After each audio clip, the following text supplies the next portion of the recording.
this is a little video of some of the roads in Kazakhstan. As you can see, this is one of the good ones, and a lot of these roads certainly in northern Kazakhstan, pretty good. Open vistas everywhere, running for miles and miles and miles, dead straight roads. Road surface on these roads is generally pretty good. It's not worn out, it's relatively new. Kind of bedded in places, but generally pretty much okay.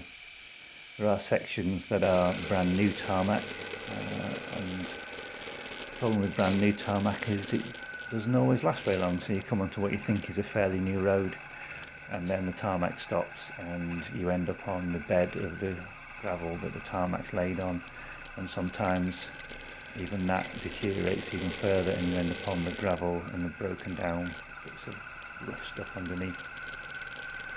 Sometimes some of the best options can be alongside the dirt track. They're generally sometimes a bit smoother, not quite as pitted, and certainly the worn out tarmac, these are a bit better. The problem is you get to some of these and you've kind of got to guess which way the road goes, and sometimes it's potluck, sometimes you get it right, sometimes you don't. And you can go down one of these roads and think, okay, we're doing alright, and it's probably the rougher of the three or the two or whatever happens to be on that particular time. Some of them are a bit sandy, some of them alongside the roads are pretty much okay. And you can travel along these at a relatively decent speed. There's some pretty big potholes in them where the trucks have been along if it's rained or whatever, but generally they're not too bad. Some of them just tend to be broken down gravel, and again, sometimes your best option is to get off of them and just to run alongside on the what seems to be slightly easier running.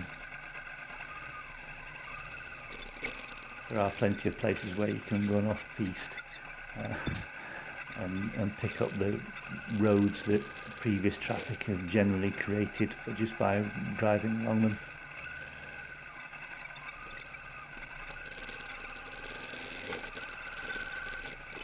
Some are better than others.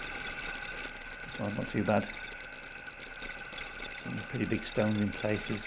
You just have to keep your eyes open for what's going on and try and do the best you can.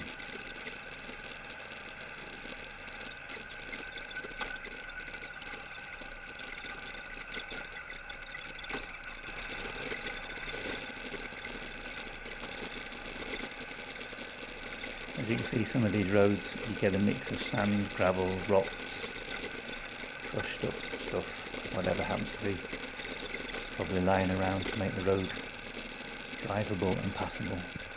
I can't imagine what they're like in the rain. It's a nightmare.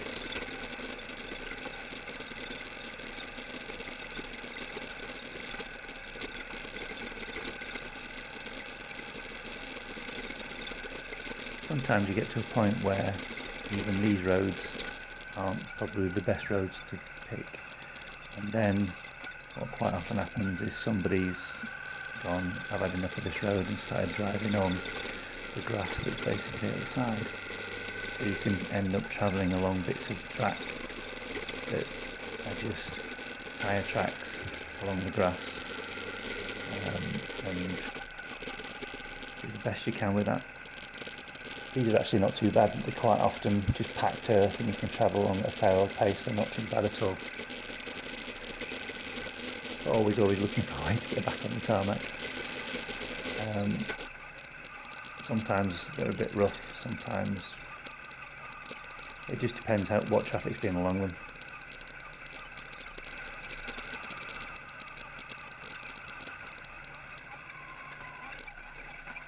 Trouble is sometimes they also run out, so you end up back on the gravelly track.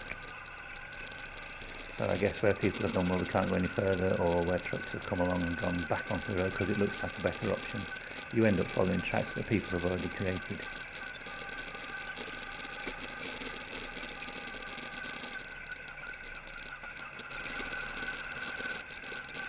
Sometimes the track leads back onto tarmac and you think, okay, we're back on the road, we're heading the way we want to go.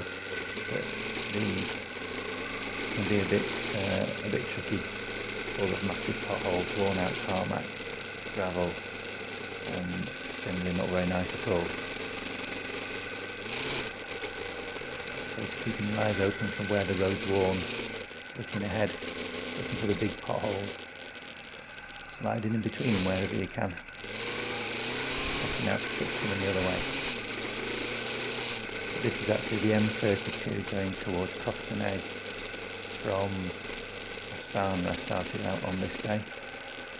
So this was about 500 kilometres into a nearly 800 kilometre ride, and this went on for 80 to 100 kilometres of broken tarmac, gravel, sandy tracks at the side of the road, just trying to keep up the momentum and keep up the time and do the miles.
It takes a lot of planning ahead. You have to keep your eyes well up front on the road, looking out for obvious signs of holes and potholes, and some are bigger than others, some are like craters. You can generally, on a bike, react fairly quickly and get to the gaps in between some, but now and again you get it wrong. Now and again you hit some pretty rough potholes, and some just look like they cover the whole road. It's a case of just slowing down as much as possible, trying to get through without causing too much damage to the bike, really. But in the end, you kind of get there, the sun sets, and you end up on a decent bit of road coming into a town, and life's pretty cool, really.